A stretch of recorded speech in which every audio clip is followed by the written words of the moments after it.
Welcome everybody to 10 Minutes with Harry. We are currently having a series on the interpretation of the normal pacemaker electrocardiograph. And today I'd like to talk on the modes of cardiac pacing and dual chamber pacing. Dual chamber pacing means, of course, that there is both atrial and ventricular pacing. You can see here with the red highlight, firstly atrial pacing, then ventricular pacing, and an AV delay between the atrium and the ventricle having their depolarization. As with the other forms of cardiac pacing, dual chamber pacing has its own series of nomenclature. And you will remember from the previous ventricular and atrial that the first letter is the chamber paced, A for atrium, V for ventricle, and D for atrium and ventricle. The second letter is the chamber sensed, and the same letters. And the third letter is the chamber response. And this is particularly important with dual chamber pacing. There may be O or no response, inhibited or triggered, but the D is very important because not only does it tell you about the atrium and the ventricle and their response, and in particular inhibition, but it also means the atrium triggers the ventricle.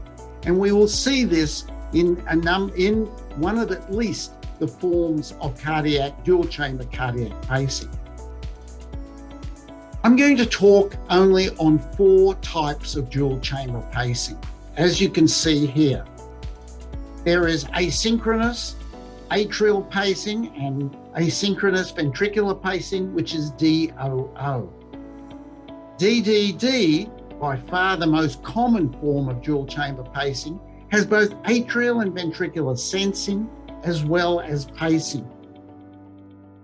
VDD is different in that it only has ventricular pacing, but has sensing in both the atrium and ventricle.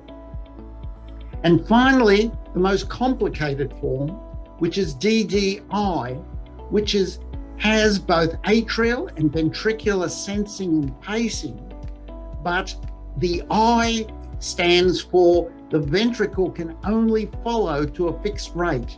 And hence the I is the inhibition of both the atrium and ventricle, but the ability for the atrium to trigger the ventricle is not possible. Some of you will know other forms of dual chamber pacing, and I've listed a few of these below: BAT, DBI, BDI. These are today not used or are part of algorithms with pacing, which are not important in the discussion of dual chamber pacing. Let us have a look at DOO. Remember, there is atrial and ventricular pacing, and there is no atrial or ventricular sensing, and hence no response. We can see here with red highlight, there's atrial paced and ventricular paced.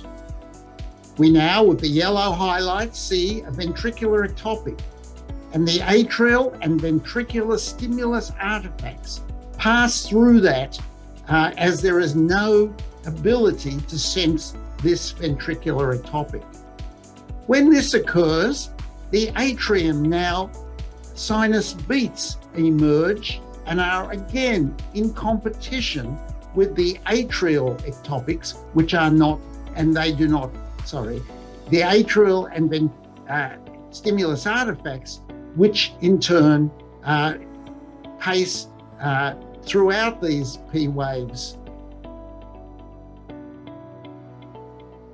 Today, DOO pacing is used, but only temporarily, for MRI studies. And now the most important and the most commonly used is DDD. The atrial and ventricular pacing, atrial and ventricular sensing, and as well as that, there is ability for the atrium and the ventricle to be inhibited.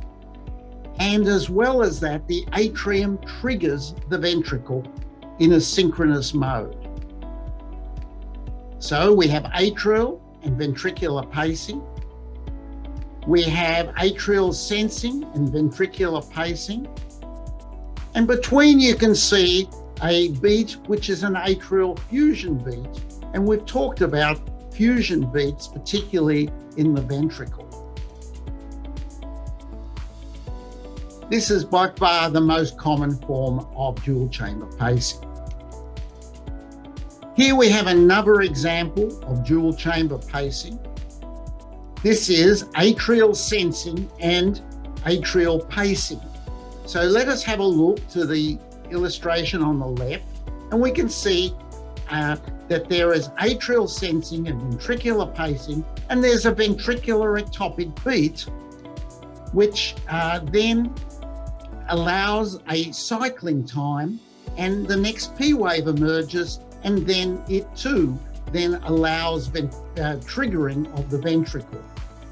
However, as on the right, you can see now that there is no P wave emerging in time to allow inhibition of that atrial stimulus artifact. And as a result of that, we have another atrial pacing, which is probably a fusion beat as well. The reason for this is that you can see 820 milliseconds from the time of the commencement of a ventricular ectopic to the commencement of a P wave. However, there is no P wave in the 850 milliseconds in the right, and as a result of that, there is an atrial stimulus artifact and a probable fusion beat. Here is another example of DDD pacing, which shows ventricular pacing and ventricular sensing.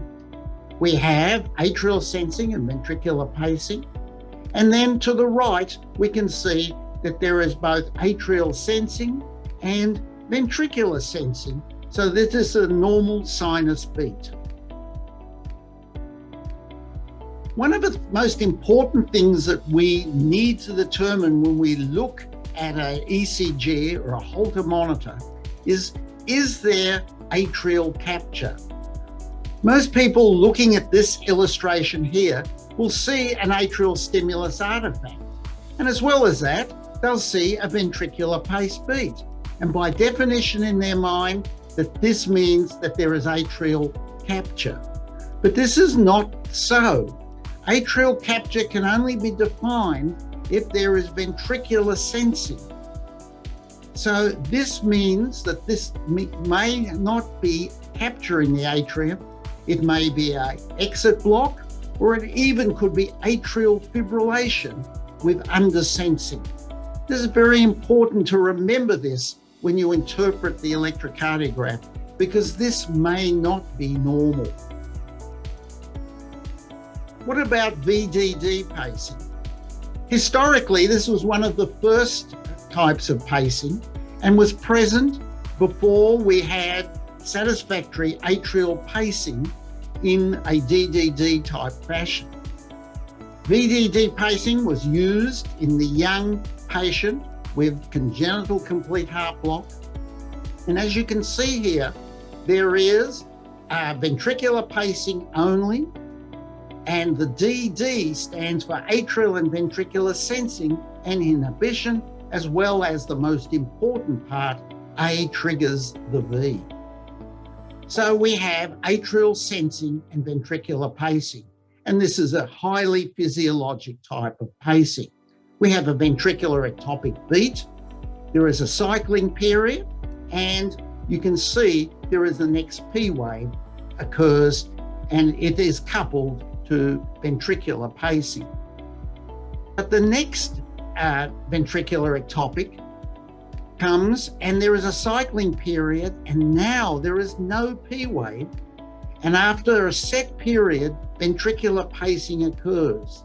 In other words, this is simple type of ventricular pacing, a VVI situation, when there are no P waves.